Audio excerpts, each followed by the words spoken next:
ಅಧ್ಯಕ್ಷ ಡಿಕೆ ಶಿವಕುಮಾರ್ ಮಾತನಾಡಿ ವಿಧಾನ ಪರಿಷತ್ ಸಭಾಪತಿ ಪದಚ್ಯುತಿ ವಿಚಾರವನ್ನ ಕೈಗೆತ್ತಿಕೊಂಡು ಬಿಜೆಪಿಯವರು ರಾಜ್ಯಪಾಲರ ಬಳಿ ಹೋಗಿದ್ದಾರೆ. ಆದ್ರೆ ಪ್ರತಾಪ್ ಶೆಟ್ಟಿ ಅವರಿಗೆ ಅಧಿಕಾರದ ಆಸೆ ಇಲ್ಲ. ಅವರು ಅಧಿಕಾರಕ್ಕೆ ಅಂಟಿಕೊಳ್ಳುವವರಲ್ಲ. ಸಭಾಪತಿಯವರು ಬರುವ ಮುನ್ನವೇ ಸದನ ಆರಂಭ ಯಾಕೆ ಮಾಡಬೇಕಿತ್ತು? ವಿಧಾನ ಪರಿಷತ್ನಲ್ಲಿ ಗಲಾಟೆಯಾಗಿದ್ದು ಪ್ರಜಾಪ್ರಭುತ್ವದ ವ್ಯವಸ್ಥೆಯಲ್ಲಿ ನಾಚಿಕೆಗೇಡು ಸಂಗತಿಯಾಗಿದೆ ಎಂದು ಹರಿಹಾಯ್ದರು. ಬಿಜೆಪಿಯವರು ಮೊದಲು ನೋಟಿಸ್ ನೀಡಿ ಕಾನೂನು ಹೋರಾಟ ಮಾಡಬೇಕಿತ್ತು. ಆದರೆ ಬಿಲ್ ಪಾಸ್ ಮಾಡುವ ನಿಟ್ಟಿನಲ್ಲಿ ತರಾತುರಿಯಲ್ಲಿ ಸಭಾಪತಿ ಸ್ಥಾನದಲ್ಲಿ ಕುಳಿತಿದ್ದು ಎಷ್ಟು ಸರಿ? ಮೇಲ್ಮನೆಯಲ್ಲಿ ನಮಗೆ ಸಂಖ್ಯಾಬಲ ಇಲ್ಲ ಅಂತ ಗೊತ್ತಿದೆ. ಗೋಹತ್ಯೆ ನಿಷೇಧ ವಿಚಾರ ಒಂದು ವರ್ಗವನ್ನ ಸೀಮಿತ ಮಾಡಿಕೊಂಡು ಮಸೂದೆ ಜಾರಿ ಮಾಡುತ್ತಿದ್ದಾರೆ. ಅವರು ಏನು ಮಾಡುತ್ತಾರೆ ಮಾಡ್ಲಿ, ನೋಡೋಣ. ಗೋಹತ್ಯೆ ಮಸೂದೆ ಜಾರಿಯಿಂದ ರೈತ ಸಮುದಾಯಕ್ಕೆ ಅನ್ಯಾಯವಾಗಲಿದೆ. ಇದನ್ನ ನಾವು ವಿರೋಧಿಸುತ್ತೇವೆ ಎಂದು ಡಿಕೆ ಶಿವಕುಮಾರ್ ಹರಿಹಾಯ್ದರು. ಪಕ್ಷದಿಂದ ಹೊರ ಹೋಗುವವರು ಹೋಗ್ತಾರೆ. ಯಾರು ಪಕ್ಷ ಬಿಟ್ಟರೂ ಕಾಂಗ್ರೆಸ್ ಪಕ್ಷ ಇರುತ್ತೆ. ನಾನು ಪಕ್ಷ ಬಿಟ್ಟು ಹೋದ್ರೂ ಕಾಂಗ್ರೆಸ್ ಪಕ್ಷ ಯಾವಾಗಲೂ ಇರುತ್ತೆ ಎಂದು ಹುಬ್ಬಳ್ಳಿಯಲ್ಲಿ ಕೆಪಿಸಿಸಿ ಅಧ್ಯಕ್ಷ ಡಿಕೆ ಶಿವಕುಮಾರ್ ಮಾತನಾಡಿದರು.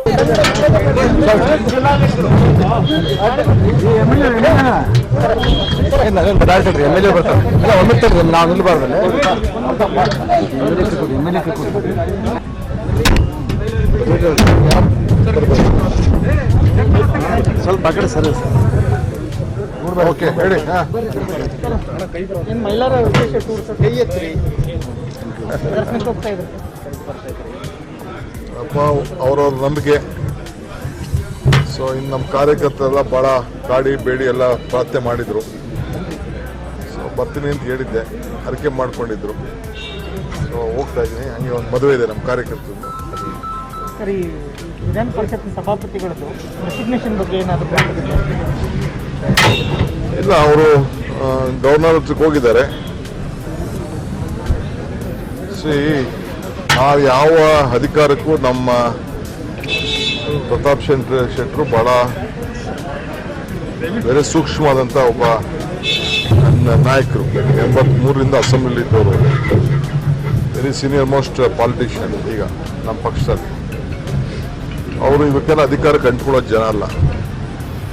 ಬಟ್ ಏನಂದ್ರೆ ಒಬ್ಬ ಸ್ಪೀಕರ್ಗೆ, ಕೌನ್ಸಿಲ್ ಚೇರ್ಮನ್ಗೆ ಬೀಗ ಹಾಕ್ಬಿಟ್ಟು ಒಳಗಡೆ ಕುಂಡಿಸ್ಬಿಟ್ಟು, ಅದು ನಾನು ಡೆಪ್ಟಿ ಚೇರ್ಮನ್ ಬಿಡಿ, ಅವ್ರು ಯಾರೋ ಮೆಂಬರ್ಸು ಅವ್ರ ಪಾರ್ಟಿ ಏನು ಬೇಕಾದ್ರೆ ಮಾಡ್ಕೊ, ಆ ಥರ ಸೀನಿಯರ್ ಮೆಂಬರು, ಅವ್ರದ್ದು ಒಳ್ಳೆ ಪೊಲಿಟಿಕಲ್ ಹಿಸ್ಟ್ರಿ ಇದೆ.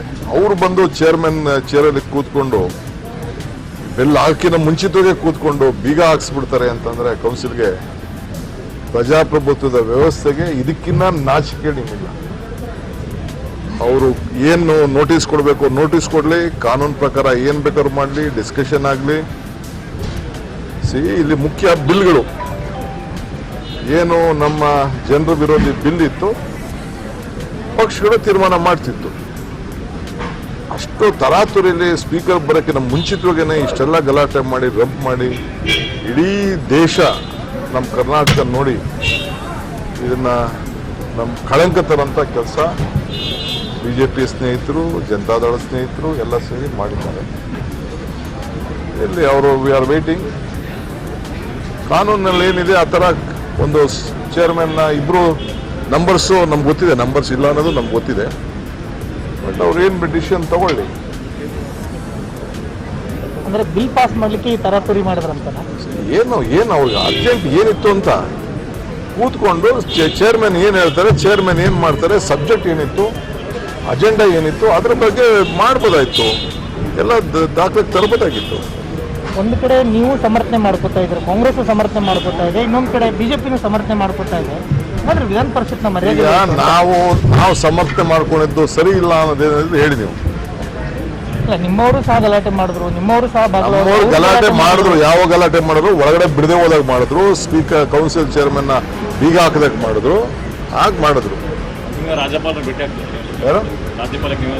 ಸದ್ಯಕ್ಕೆ ಅವಶ್ಯಕತೆ ಇಲ್ಲ. ರಾಜ್ಯಪಾಲಕ್ಕೆ ಅವ್ರು ಹೋಗಿದ್ದಾರೆ, ಅವ್ರು ಏನು ಹೇಳ್ತಾರೆ ನೋಡೋಣ, ಆಮೇಲೆ ನಾವು ಮಾತಾಡ್ತೀವಿ. ಗೋಹತ್ಯೆ ಮತ್ತು ಲವ್ ಜಿಹಾದ್ ಮಂಡನೆ ಮಾಡ್ತಾ ಇದ್ದಾರೆ.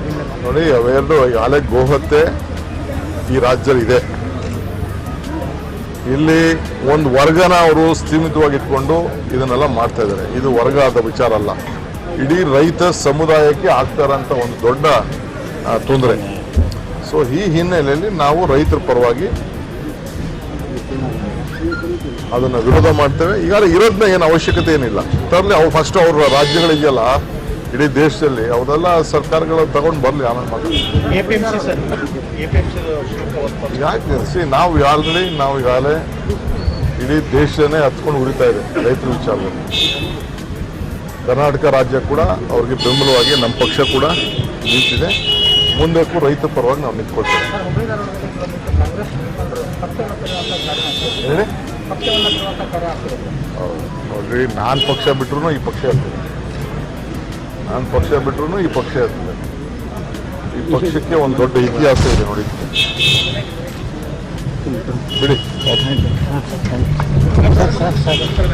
ಶಿವಕುಮಾರ್ ಅವರಿಗೆ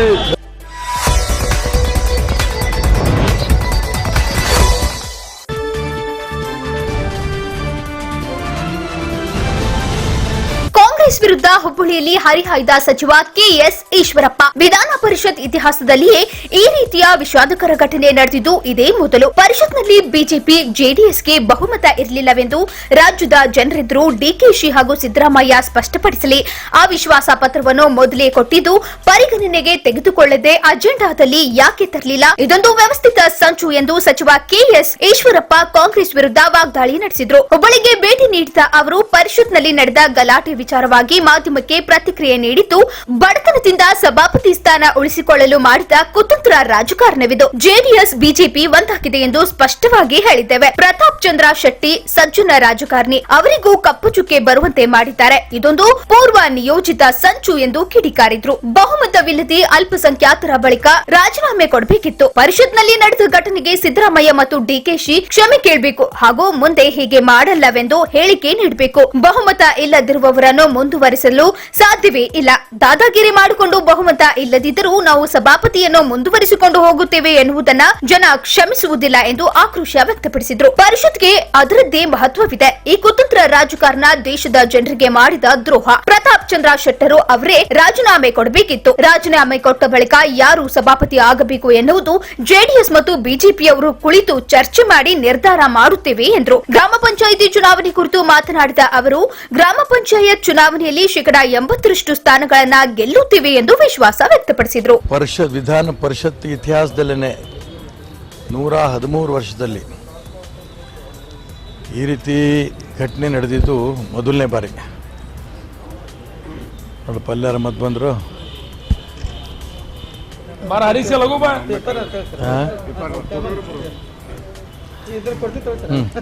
ಎಲ್ಲ ಕೊಡ್ತೀನಿ. ಅವ್ನು ಬಂದವರು ಅವ್ರು ಬಿಡಲ್ಲ ಮತ್ತೆ. ಇರ್ಲಿ ಬಿಡಿ. ಕರ್ನಾಟಕ ರಾಜ್ಯದಲ್ಲಿ ವಿಧಾನ ಪರಿಷತ್ತಿನ ಇತಿಹಾಸದಲ್ಲಿ ಈ ರೀತಿ ವಿಷಾದಕರವಾದ ಘಟನೆ ನಡೆದಿದ್ದು ಮೊದಲನೇ ಬಾರಿ. ಇವತ್ತು ರಾಜ್ಯದ ಜನರ ಮುಂದೆ ತುಂಬ ಸ್ಪಷ್ಟವಾಗಿ ಕೆಪಿಸಿಸಿ ಅಧ್ಯಕ್ಷ ಡಿ.ಕೆ. ಶಿವಕುಮಾರ್ ಆಗಲಿ, ವಿರೋಧ ಪಕ್ಷ ನಾಯಕ ಸಿದ್ದರಾಮಯ್ಯರಾಗಲಿ ಸ್ಪಷ್ಟ ಮಾಡಲಿ, ಬಿಜೆಪಿ ಜೆಡಿಎಸ್ಸು ಅವ್ರಿಗೆ ಬಹುಮತ ಇರಲಿಲ್ಲ, ಈ ಮಾತನ್ನು ಅವ್ರು ಹೇಳಿದ್ರೆ ನಾನು ಒಪ್ತೇನೆ. ಎರಡನೇದು, 14 ದಿನ ಮುಂಚೆ ತುಂಬ ಸ್ಪಷ್ಟವಾಗಿ ಅವಿಶ್ವಾಸದ ಪತ್ರವನ್ನು ವಿಧಾನ ಪರಿಷತ್ ಸದಸ್ಯರು ಸಭಾಧ್ಯಕ್ಷರ ಕೈಲಿ ಕೊಟ್ಟರೂ ಕೂಡ ಅವರು ಅದನ್ನು ಪರಿಗಣನೆಗೆ ತಗೊಳ್ದೇನೆ ಅಜೆಂಡಾದಲ್ಲ ಸಬ್ಜೆಕ್ಟ್ ಯಾಕೆ ತರಲಿಲ್ಲ? ಇದು ವ್ಯವಸ್ಥಿತವಾಗಿ ನಡೆದಂಥ ಒಂದು ಸಂಚು. ಏಕೆಂದರೆ ಕಾಂಗ್ರೆಸ್ ದಿನೇ ದಿನೇ ಕುಸಿತಾ ಇರೋಂಥ ಸಂದರ್ಭದಲ್ಲಿ ಹೇಗಾದರೂ ಮಾರಿ ಭಂಡತನದಿಂದನಾದರೂ ಕೂಡ ವಿಧಾನ ಪರಿಷತ್ತಿನ ಸಭಾಪತಿ ಸ್ಥಾನವನ್ನು ಉಳಿಸ್ಕೋಬೇಕು ಅನ್ನೋಂಥ ಮಾಡಿದಂಥ ಕುತಂತ್ರ ರಾಜಕಾರಣ. ಏಕೆಂದರೆ ಜೆ ಡಿ ಎಸ್ಸು ಮತ್ತು ಬಿ ಜೆ ಪಿ ಒಂದಾಗಿದ್ದೇವೆ ಅನ್ನೋಂಥ ಅಂಶ ಸ್ಪಷ್ಟವಾಗಿ ಹೇಳಿದ್ರೂ ಕೂಡ ಅಜೆಂಡಾದಲ್ಲಿ ಯಾಕೆ ತರಲಿಲ್ಲ? ಇದನ್ನು ಕಾಂಗ್ರೆಸ್ಸಿನ ನಾಯಕರು ಸಿದ್ದರಾಮಯ್ಯನವರು, ಡಿ.ಕೆ. ಶಿವಕುಮಾರ್ ಹೇಳಲೇಬೇಕು. ಪ್ರತಾಪ್ ಚಂದ್ರ ಶೆಟ್ಟಿಯವರು ಸಜ್ಜನ ರಾಜಕಾರಣಿ, ಅವ್ರಿಗೂ ಒಂದು ಕಪ್ಪು ಚುಕ್ಕೆ ಹಾಕಿದ್ರು. ಇವತ್ತು ಅಲ್ಲಿ ನಡೆದಂಥ ಪೂರ್ವ ನಿಯೋಜಿತ ಸಂಚಿದು, ವ್ಯವಸ್ಥಿತವಾಗಿ ಮಾಡಿದಂಥ ಕುತಂತ್ರ. ಅದಕ್ಕೋಸ್ಕರ ಹೇಳ್ತೇನೆ, ಬಹುಮತ ಇದ್ದಂಥ BJP ಮತ್ತು JDSನ ವಿಧಾನ ಪರಿಷತ್ ಸದಸ್ಯರ ಒಂದು ವ್ಯವಸ್ಥೆಗೇ ಇವರು ಅಲ್ಪಸಂಖ್ಯಾತರಾದರೂ ಕೂಡ ಬಹುಮತ ಕಳ್ಕೊಂಡ ತಕ್ಷಣ ಸ್ವಾಭಾವಿಕವಾಗಿ ಸಭಾಪತಿ ಸ್ಥಾನಕ್ಕೆ ಅವರು ರಾಜೀನಾಮೆ ಕೊಡಬೇಕಾಗಿತ್ತು. ರಾಜೀನಾಮೆ ಕೊಡಿಸ್ದೇ ಅಜೆಂಡಾದಲ್ಲೂ ಕೂಡ ಈ ಸಬ್ಜೆಕ್ಟೂ ತರದೇನೆ, ಅವಿಶ್ವಾಸ ಸಬ್ಜೆಕ್ಟೂ ತರದೇನೆ ಬಹುಮತ ಇದ್ದಂಥ ಸಂದರ್ಭದಲ್ಲಿ ಸ್ವಾಭಾವಿಕವಾಗಿ ಅಲ್ಲಿ ನಡೆದಂಥ ಒಂದು ಘಟನೆ ಇವತ್ತು ರಾಜ್ಯದ ಜನರ ಮುಂದೆ ಕಾಂಗ್ರೆಸ್ ಪಕ್ಷದ ನಾಯಕರು ಕ್ಷಮೆ ಕೇಳಬೇಕು ಮತ್ತು ಇನ್ನೆಂದೂ ಈ ರೀತಿ ನಾವು ಮಾಡಲ್ಲ ಅನ್ನೋಂಥ ಹೇಳಿಕೆಯನ್ನು ಕೂಡ ಅವ್ರು ಕೊಡಬೇಕು. ಅಲ್ಲಲ್ಲ, ಪ್ರಜಾಪ್ರಭುತ್ವ ವ್ಯವಸ್ಥೆಯಲ್ಲಿ ಏನು ಕರಿಬೇಕೋ ಅವ್ರು ಕರೀಲೇಬೇಕಾಗುತ್ತೆ. ಬಹುಮತ ಇಲ್ಲ ಅಂತ ಆದಾಗ ಅದೇ ವ್ಯಕ್ತಿನೇ, ಅದೇ ಕಾಂಗ್ರೆಸ್ ಪಕ್ಷದ ವ್ಯಕ್ತಿಗಳನ್ನೇ ಇಟ್ಟುಕೊಂಡು ನಾವು ವಿಧಾನ ಪರಿಷತ್ ನಡೆಸ್ತೀವಿ ಅನ್ನೋಕ್ಕೆ ಸಾಧ್ಯವೇ ಇಲ್ಲ. ಬಹುಮತ ಇಲ್ಲ ಅಂತ ಅಂದ್ಕೊಂಡು ಬಹಿರಂಗವಾಗಿ ಹೇಳಿದ್ದಾರೆ. ರಾಜ್ಯಪಾಲರ ತನಕ BJP JDS ಇಬ್ಬರೂ ನಾಯಕರು ಹೋಗಿ ಮನವಿ ಕೂಡ ಕೊಟ್ಟು ಬಂದಿದ್ದಾರೆ. ಇಲ್ಲ, ಅದಕ್ಕೆ ನಾನು ಹೇಳಿದೆ, ಇಲ್ಲ ನಾವು ಕಾಂಗ್ರೆಸ್ಗೆ ಇನ್ನೂ ಬಹುಮತ ಇದೆ ಅಂತ ತೋರಿಸ್ಲಿ ಕಾಂಗ್ರೆಸ್ನವರು. ಅದು ಬಿಟ್ಟು ಈ ರೀತಿ ಅಜೆಂಡಾದಲ್ಲೇ ತರಲಿ. ನೋಡಿ, ಅವಿಶ್ವಾಸ ಅಂತಿದ್ದಂಗೆ ಅವ್ರು ಸ್ವಾಭಾವಿಕವಾಗಿ ಅಜೆಂಡಾದಲ್ಲಿ ಹಾಕಬೇಕಿತ್ತು. ಅವ್ರು ಬಹುಮತ ಇದ್ದರೆ ಅಲ್ಲಿ ವೋಟಿಂಗ್ ಹಾಕಿಸಿ ಅವ್ರು ಗೆಲ್ಲಬೇಕಿತ್ತು. ವೋಟಿಂಗು ಹಾಕೋದಿರಲಿ, ಅಜೆಂಡಾಗೆ ತರದೇನೆ ಈ ರೀತಿ ದಾದಾಗಿರಿ ಮಾಡಿಕೊಂಡು ಗಲಾಟೆ ಮಾಡಿಕೊಂಡು ನಾವು ಬಹುಮತ ಇಲ್ದಿದ್ರೂ ಕೂಡ ವಿಧಾನ ಪರಿಷತ್ತನ್ನು ನಾವು ಹೀಗೆ ನಡೆಸ್ಕೊಂಡು ಹೋಗ್ತೀವಿ ಅಂತ ಇದೆಯಲ್ಲ, ಇದು ರಾಜ್ಯದ ಜನ ಯಾವುದೇ ಕಾರಣಕ್ಕೂ ಇದನ್ನು ಕ್ಷಮಿಸಲ್ಲ. ಅದಕ್ಕೋಸ್ಕರ ನಾನು ಹೇಳ್ತಾ ಇದ್ದೀನಿ, KPCCಯ ಅಧ್ಯಕ್ಷರು, ವಿರೋಧ ಪಕ್ಷ ನಾಯಕರು ಮಾನ್ಯ ಸಿದ್ದರಾಮಯ್ಯರು ಮತ್ತು DK ಶಿವಕುಮಾರ್ ಈ ಬಗ್ಗೆ ಕ್ಷಮೆ ಕೇಳಬೇಕು. ಮತ್ತು ಎಂದೆಂದೂ ಕೂಡ ಈ ರೀತಿ, ಯಾಕೆಂದರೆ ವಿಧಾನ ಪರಿಷತ್ತಿಗೆ ಅದರದ್ದೇ ಆದ ಮಹತ್ವ ಇದೆ. ನಾನು ವಿಧಾನ ಪರಿಷತ್ತಿನಲ್ಲಿ ವಿರೋಧ ಪಕ್ಷ ನಾಯಕನು ಕೂಡ ಆಗಿದ್ದೆ. ಆದರೆ ಎಂದೆಂದೂ ಕೂಡ ಇಷ್ಟು ಕೆಳಮಟ್ಟಕ್ಕೆ ಕಾಂಗ್ರೆಸ್ಸು ಇಳಿದಿರಲಿಲ್ಲ. ಕೆಳಮಟ್ಟದ ರಾಜಕಾರಣ ಮಾಡಿ ರಾಜ್ಯದ ಜನರಿಗೆ ಏನು ಉತ್ತರ ಕೊಡ್ತಾರೆ ಇವರು? ಭಾಳ ದೊಡ್ಡ ತಪ್ಪು ಮಾಡಿದ್ದಾರೆ. ನಾನು ಈಗಲೂ ಅವ್ರಿಗೆ ನಾನು ಹೇಳೋಕ್ಕೆ ಇಷ್ಟಪಡ್ತೇನೆ, ಈ ರೀತಿ ಬಹುಮತ ಇಲ್ಲದೇ ಇರೋಂಥ ವಿಧಾನ ಪರಿಷತ್ನಲ್ಲಿ ಅಜೆಂಡಾದಲ್ಲೂ ಕೂಡ ಸಬ್ಜೆಕ್ಟ್ ತರದೇ, ಅದೇ ರೀತಿ ಅದನ್ನು ವೋಟಿಂಗೂ ಹಾಕದೇ ಈ ಮಾಡಿದಂಥ ಒಂದು ಕುತಂತ್ರ ರಾಜಕಾರಣ ಇದೆಯಲ್ಲ, ಇದು ದೇಶದ ಪ್ರಜಾಪ್ರಭುತ್ವ ವ್ಯವಸ್ಥೆಗೇ ಇವರು ಮಾಡಿದಂಥ ಒಂದು ದೊಡ್ಡ ದ್ರೋಹ. ಅದನ್ನು ರಾಜ್ಯದ ಜನರ ಮುಂದೆ DK ಶಿವಕುಮಾರ್ ಮತ್ತು ಸಿದ್ದರಾಮಯ್ಯನವರು ಇಬ್ಬರು ಕೂಡ ಕ್ಷಮೆ ಕೇಳಬೇಕು ಅಂತ ನಾನು ಒತ್ತಾಯ ಮಾಡ್ತೇನೆ.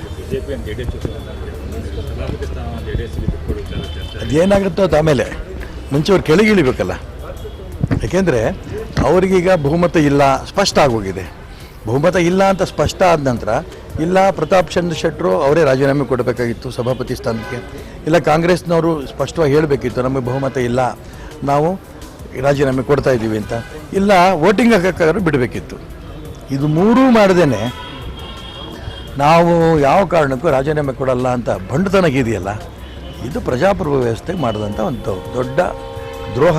ನಾನು ಅದಕ್ಕೋಸ್ಕರ ಹೇಳ್ತೀನಿ, ಕಾಂಗ್ರೆಸ್ಸಿನ DK ಶಿವಕುಮಾರ್ ಆಗಲಿ ಅಥವಾ ಮಾನ್ಯ ಸಿದ್ದರಾಮಯ್ಯನವರಾಗಲಿ ರಾಜ್ಯದ ಜನರಿಗೆ ಕ್ಷಮೆ ಕೇಳಬೇಕು ಅಂತೀನಿ. ಇದು ರಾಜೀನಾಮೆ ಕೊಟ್ಟ ನಂತರ ಯಾರು ಸಭಾಪತಿ ಅನ್ನೋದು BJP ಮತ್ತು JDSನವ್ರು ಕೂತು ಚರ್ಚೆ ಮಾಡಿ ತೀರ್ಮಾನ ತಗೋತೀವಿ. ನೋಡಿ, ಭಾರತೀಯ ಜನತಾ ಪಾರ್ಟಿ ಚುನಾವಣೆ ಬಂದಾಗ ಚುನಾವಣೆ, ಇನ್ನು 365 ದಿನ ರಾಜಕಾರಣ ಮಾಡ್ತಾನೆ ಇರ್ತೀವಿ ನಾವು. ಸಂಘಟನಾತ್ಮಕ ಚಟುವಟಿಕೆಗಳು, ಸಮಾಜ ಸೇವೆ, ಸಾರ್ವಜನಿಕರ ಮಧ್ಯೆ ಇರ್ತಾನೆ ಇರ್ತೀವಿ. ಹಾಗಾಗಿ ನಾವು ಈಗಾಗಲೇ ಗ್ರಾಮ ಪಂಚಾಯತಿ ದೃಷ್ಟಿಯಿಂದ ಈ ಒಂದು ಸಮಾವೇಶಗಳಿಗೆ ಆಗಲೇ ಮಾಡಿದ್ವಿ. ಗ್ರಾಮ ಸ್ವರಾಜ್ ಸಮಾವೇಶಗಳು ಇಡೀ ರಾಜ್ಯದಲ್ಲಿ 6 ತಂಡಗಳಲ್ಲಿ ಹೋಗಿ ಯಾರು ಪ್ರಮುಖ ಕಾರ್ಯಕರ್ತರಿದ್ದಾರೆ ಅವ್ರ ಜೊತೆ ಕೂತು ಚರ್ಚೆ ಮಾಡಿ ಅವಾಗಲೇ ತಯಾರಿ ಆಗಿದ್ವಿ. ಈ ಕಾಂಗ್ರೆಸ್ನವರು ಅನೇಕ ಕಡೆ ಅವರಿಗೆ ಕ್ಯಾಂಡಿಡೇಟ್ಗಳೇ ಸಿಕ್ಕಿಲ್ಲ. ಇಂಥ ಒಂದು ಪರಿಸ್ಥಿತಿ, ನಮಗೆ ಒಂದೊಂದು ಸೀಟಿಗೆ 5 ಜನ 6 ಜನ ಕಾಂಪಿಟೇಟರ್ಸ್, ಹೆಂಗೆ ಸಮಾಧಾನ ಮಾಡಬೇಕು ಅಂತ ಅದೇ ನಮ್ಮ ಚುನಾವಣೆ ಗೆಲುವಿಗೆ ಒಂದು ಅಗ್ನಿ ಪರೀಕ್ಷೆ ಆಗಿದೆ.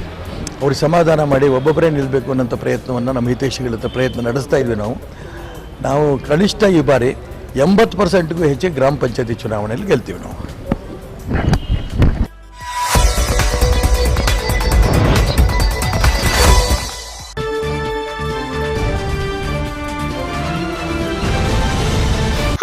ಚಿನ್ನ ನೀಡುತ್ತೇನೆ ಎಂದು ವಂಚಿಸುತ್ತಿದ್ದ ಆರೋಪಿಯ ಬಂಧನ. ಗ್ರಾಹಕರಿಗೆ ಹೊಸದಾಗಿ ಹಾಲ್ಮಾರ್ಕ್ ಚಿನ್ನ ಕೊಡುತ್ತೇನೆಂದು ವಂಚನೆ ಮಾಡುತ್ತಿದ್ದ ಆರೋಪಿಯೇ ಬಂಧನ ಮಾಡುವಲ್ಲಿ ವಿದ್ಯಾನಗರ ಠಾಣೆ ಪೊಲೀಸರು ಯಶಸ್ವಿಯಾಗಿದ್ದಾರೆ. ಹುಬ್ಬಳ್ಳಿಯ ಉಣಕಲ್ ಸಂತೆ ಬೈಲಿನಲ್ಲಿ ಗಾಯತ್ರಿ ಜ್ಯುವೆಲ್ಲರ್ಸ್ ಎಂಬ ಅಂಗಡಿ ಇಟ್ಟುಕೊಂಡು ವ್ಯವಹಾರ ಮಾಡಿಕೊಂಡಿದ್ದ ಸುನಿಲ್ ಮೋಹನ್ ಪತ್ತಾರ್ ಬಂಧಿತ ಆರೋಪಿಯಾಗಿದ್ದು, ಈತ ಸಾರ್ವಜನಿಕರಿಂದ ಚೀಟಿ ಮೂಲಕವೂ ಹಣ ಪಡೆದುಕೊಂಡು ಹಾಲ್ಮಾರ್ಕ್ ಚಿನ್ನ ಮಾಡುತ್ತೇನೆ ಎಂದು ವಂಚಿಸುತ್ತಿದ್ದ. ಇನ್ನು ಈತನ ವಂಚನೆಗೆ ದೂರು ಪಡೆದು ತನಿಖೆ ನಡೆಸಿ ಆರೋಪಿಯನ್ನ ಬಂಧಿಸಿರುವ ಪೊಲೀಸರು ಆರೋಪಿಯಿಂದ 330 ಗ್ರಾಂ ಚಿನ್ನ ಹಾಗೂ 5,11,000 ರೂಪಾಯಿಯನ್ನ ವಶಕ್ಕೆ ಪಡೆಯಲಾಗಿದೆ. ಈ ಕುರಿತು ವಿದ್ಯಾನಗರ ಪೊಲೀಸ್ ಠಾಣೆಯಲ್ಲಿ ಪ್ರಕರಣ ದಾಖಲಾಗಿದೆ.